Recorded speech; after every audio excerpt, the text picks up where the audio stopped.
Makamanda people, kama naomba mnipokee mimi kutoka kanda ya magharibi. Kunja ngumi, kunja ngumi, kunja ngumi, kunja ngumi. Asante sana peoples. Peoples. Makamanda, kwa majina naitwa Dickson Matata. Mimi ni wakili kitaaluma, lakini pia ni mwenyekiti wa kanda ya magharibi inayojumuisha mkoa wa Kigoma, Katavi na Tabora. Na kwa nafasi hiyo mimi ni mjumbe wa kamati kuu. Peoples. Sasa ndugu zangu, nina mambo matatu, kwa sababu ya muda nitaongea kwa haraka. Kwanza ninataka tuweke jambo moja kwa uwazi kabisa. Tulisimenti tulimalize. Mmekuwa mnasikia vitu vingi, mmesikia tume ya Jaji Chande na wengineo wakizungumzia mauaji ya tarehe 29 mwezi wa 10 mwaka 2025, siku ya uchaguzi. Sasa nataka leo tuliweke vizuri. Kisikiliza, tume ya Jaji Chande haikusema ni nani aliyeua ndugu zetu. Sasa na nani anatakiwa awajibike? Sasa nisikilizeni. Sisi kwenye sheria tuna kitu cha Kilatini kinaitwa actus reus and mens rea. Yaani, ili uweze kumhukumu mtu huangalii tendo tu, unaangalia na dhamira. Kwa hiyo cha kwanza utaangalia dhamira, halafu ndio utaangalia kitendo. Kama mtu amefanya kitendo ukagundua alikuwa na dhamira safi, adhabu yake inakuwa ni tofauti, na wakati mwingine mahakama inaweza ikamwachia. Kwa mfano, ukitoka nyumbani unaendesha gari lako ukamgonga mtu njiani, utakuwa umeua. Ni kosa kuua kwa mjibu wa katiba yetu, ibara ya 14. Kwa hiyo utashtakiwa kwa sababu umeua. Lakini kwenye hukumu yake hutahukumiwa kunyongwa, utahukumiwa kifungo, na wakati mwingine kitakuwa kifungo kidogo, kwa sababu hukutoka nyumbani unaendesha gari ukiwa umepanga kwenda kumgonga mtu. Tunaelewana?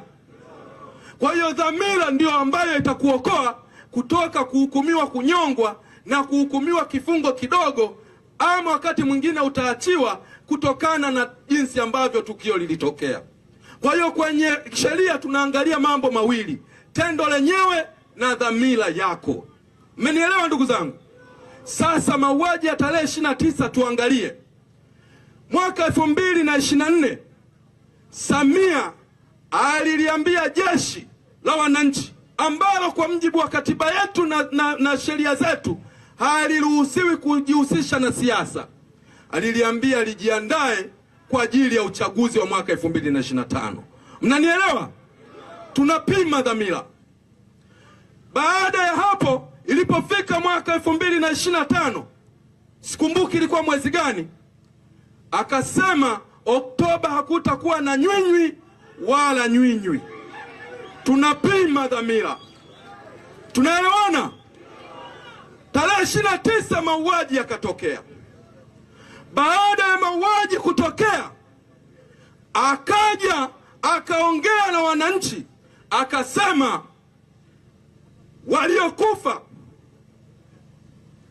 walikuwa wanataka kupindua serikali, na kwa hiyo tulitumia nguvu inayoendana na tukio lenyewe. Mmenielewa? Maana yake ukipima dhamira tangu kabla ya mauaji ya tarehe 29 kwa maelezo au kwa kile alichokuwa nakieleza Samia, na mpaka baada ya kuuawa kwa ndugu zetu tarehe 29, akasema yalikuwa ni mapinduzi na hivyo tulitumia nguvu inayoendana na tukio, unapata nia ya dhati ya Samia ilikuwa ni nini? Peoples.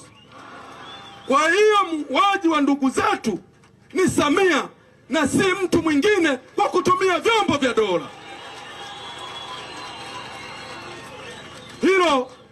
Hilo tumelimaliza. Jambo la pili. CCM huko nyuma walikuwa wanatumia propaganda nyingi.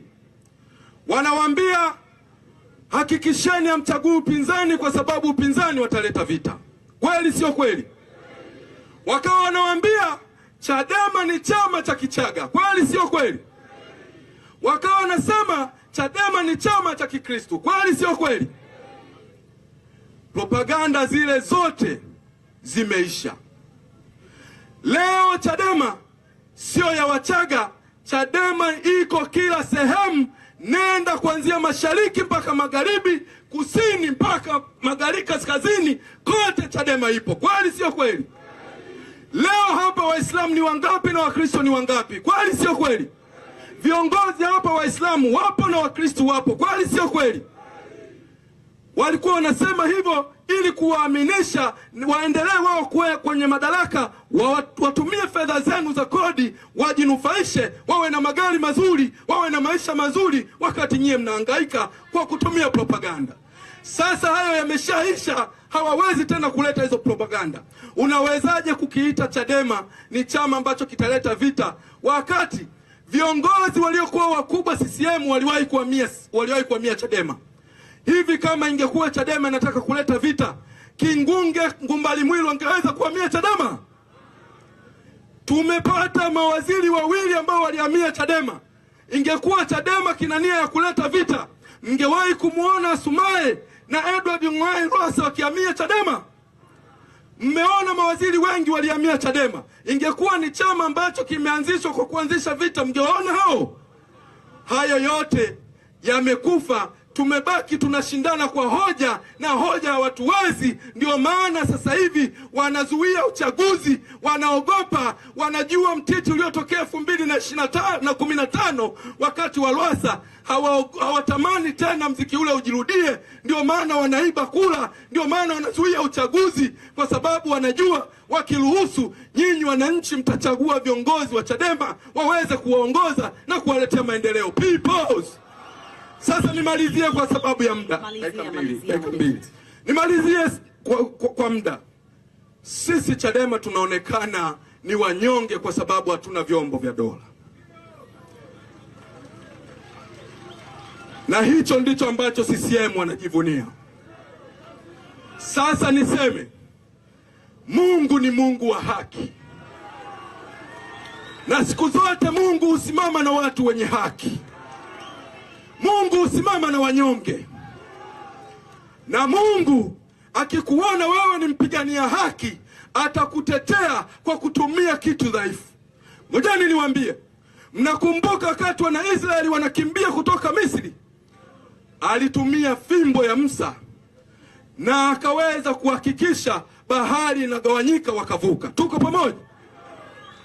Mnakumbuka wakati Daudi anapigana, kulikuwa na majeshi ya Sauli, lakini hawakutumia yale. Walimtumia Daudi, kijana mdogo, akaweza kumuua Goliati, jemedali wa vita, kwa kutumia kombeo na jiwe. Peoples.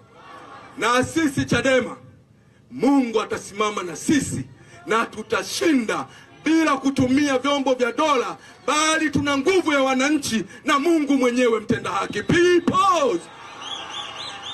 Niageni makamanda kwa sababu ya muda. Niageni.